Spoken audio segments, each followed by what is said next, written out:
All right, I want to talk about Adolescence. I couldn't wait until I got home, still out of town, but I finished this 4-episode limited series. It is riveting, stirring, emotionally haunting, engrossing. It's a piece of work really unlike any other, and I have my comparisons, but I want to talk about this and tell you why I believe this is one of the best shows of the year and will remain that way until the end. What are you looking for? You're making a big mistake. He's only a kid. Dad, I haven't done anything. So the basic premise is a family's world turns upside down when a 13-year-old Jamie Miller is arrested for murdering a schoolmate. The charges against their son forces them to confront every parent's worst nightmare. And the shtick behind this series is that every single episode is shot and made in a one take. And so right there, you've got me hooked, right? Is it a shtick or is it actually something that complements the story? I was curious about that. But also, what's the tone going to be with this series? The first thing that came to my mind, and something that I kind of held on to throughout that first episode, is a movie like Mass. Now, if you haven't seen Mass, it's a very different type of thing dealing with different elements. But that is an extremely emotional and honestly touchy subject that was handled with such grace and care, and the open dialogue, the discussion that we get from those parents. I was curious to see if that was the type of story we were going to get. And throughout that first episode, when it is really, boom, you are in it. If you hit play on the episode and you've not looked at the summary, you are so caught off guard with how fast you're thrown into the life of this child and his family as they come in and take their son. And so not only are you dealing with a 13-year-old having to handle all of this stress and madness and anxiety happening to him, and you don't know if he's innocent or guilty, you don't know what we're actually dealing with here, and the grand scheme of things that continues to, I believe, elevate as this show progresses. But what I found to be just as fascinating with Adolescence is how the parents are handling this. You know, we're dealing with a child who is being accused of murder, but also a mother and a father who feel this form of guilt and sadness and pain and anxiety that, you know, as a young parent, right? My daughter's almost 2 years old. I couldn't imagine what someone would actually go through in a situation like that. At least I couldn't until I watched Adolescence, because this is a show with every character, with every aspect of a situation like this that dives deep into how these characters are feeling, not only those that are the subject of the police coming in, investigating this and that, but also the lead investigator, the officers on the case, those that have to sit down and have a conversation with this child about why he's here in the first place. They aren't just background characters. One in particular, you kind of get to dive into the relationship between he and his son on top of what we're already getting with the culprit here. And so, you know, I thought this was such a beautiful way of, beautiful, that's not the right word here, right? But such a haunting and peel back the layers type of way to deal with something, I hate to say so simple, but a concept that is usually just like a background element to a crazy action thriller, or something that, you know, normally a show wouldn't tackle and handle the emotions of. Adolescence makes it its goal to show you how characters would respond in a situation like this. And I thought it was so beautiful. And again, I was so afraid that the shtick of, well, this is a one take, the camera's following our characters around, yada, yada.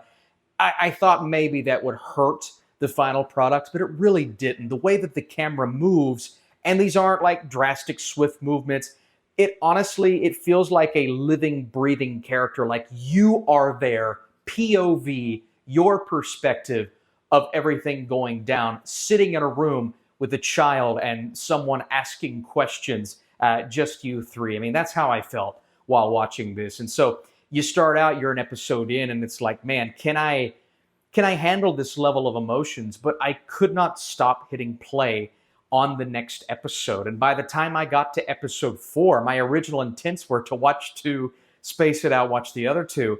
I was hooked, I was riveted, and just, I don't know what other word to use other than emotional. I mean, this is an emotional roller coaster as a parent. And even watching this, I mean, I don't know if this is something I would allow a young child to watch, but watching this, say, as a young teenager, seeing this child going through something like this, it is, and whether he's guilty or not, you feel every side of it.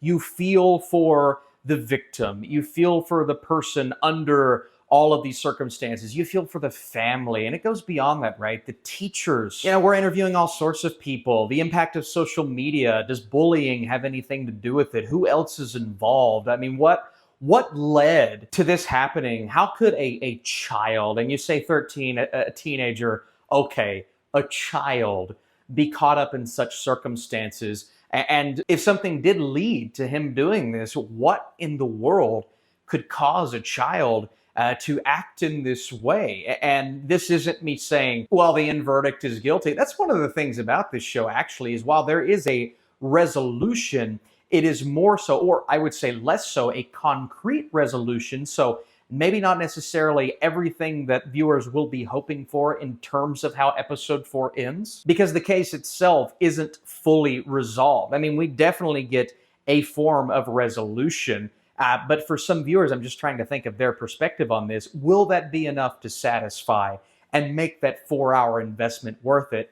Again, it's a 4-hour investment. I think it's worth it nonetheless, but that's just kind of me questioning the final angle that they took. But the overall way that these episodes are constructed, from the performances to the direction to the use of the one take throughout each episode, and how each episode holds something different, because in the beginning, it is just this onset of anxiety, stress. You feel for the child, you feel for the parents, and like all of the people involved, even the people that are taking them in, you feel for them. Because how could I be involved with taking a 13-year-old to jail? And the whole process involved within that. And then that child picking his dad. I thought that was such a beautiful moment in episode 1, choosing the dad over the mom. Then the mom thinking, why would he not choose me? And there's just so many things that go into episode 1 that make you think. And then how everything kind of calms down after that. And you get such beautiful moments of dialogue between characters, between all of these adults and this child. But then you start to ask questions, you get different perspectives, and you start to realize the different levels that actor Owen Cooper has to hit, the range of emotions so drastic from one another. And I thought he did an amazing job. This is such a phenomenal performance from someone so young. I mean, you feel his pain, and then you start to feel other things as the series progresses, but also his father, Stephen Graham, Eddie Miller, everything going on in his head, along with his mother. I think of someone like Ashley Walters, who does a phenomenal job of, you seeing the other side of that, but then how he is handling all of this, just doing his job and trying to make sure that everyone involved gets the justice that they deserve, man. I was riveted by this show. That's why I literally couldn't wait to get back home. I wanted to talk about it as soon as possible. Adolescence just moved me on a level and stressed me out on a level that I could have never imagined. This show came out of nowhere. These are the best Netflix series that just come out of nowhere. They hit you, they make their mark, and at the end of the day, you're really going to people and recommending to pretty much, I've recommended it to everyone today, and I'm doing the same to you all. Please go watch Adolescence. It's 4 episodes, not that long. You rarely get a limited series that hits like this. Now, if it's something that you don't think you can handle, I get that. It is a lot, all right? This is as emotional, as deep, as in-depth as a show like this could get, making that mass comparison, but also looking at a show like Defending Jacob. This gets deeper, a little heavier, more grounded, more real. If you can handle that, and as a new parent, I get it, then I believe you're going to like this show. Also, again, I try to refrain from spoilers in this video, but the sequence with the psychologist, I think of episode 3, and you talk about emotional and haunting. So many words I could use for that. That is probably the standout of the show, and that's something that I'm going to go back to over and over because, my God, man, it's just a lot. So before giving my score, what did you think about Adolescence? Do you forgive me? I'm sorry I'm not in front of my usual background again. on the road traveling this weekend, but I had to get a review out for you all. If you enjoyed this, drop a like, comment. That's the most important thing. Share this video, but I really want to see that conversation down below. I want to see if I'm in a similar boat, because who knows, maybe it's not as impressive as I thought. Adolescence is stunning, emotionally stirring, and as riveting as any limited series you will watch this year. Everything hits, from the craft of filmmaking to the grounded performances, and the end result is one that will be talked about for a while. At least for me, I expect this to end somewhere in my top shows limited series of the year. That's how moved I was, but again, it is not something that everyone is going to be able to handle, because it is a lot. But I appreciate that. I really do. And I appreciate you all for watching. So stay tuned, more reviews to come. I watched The Electric State and reviewed that earlier today. So that wasn't fun.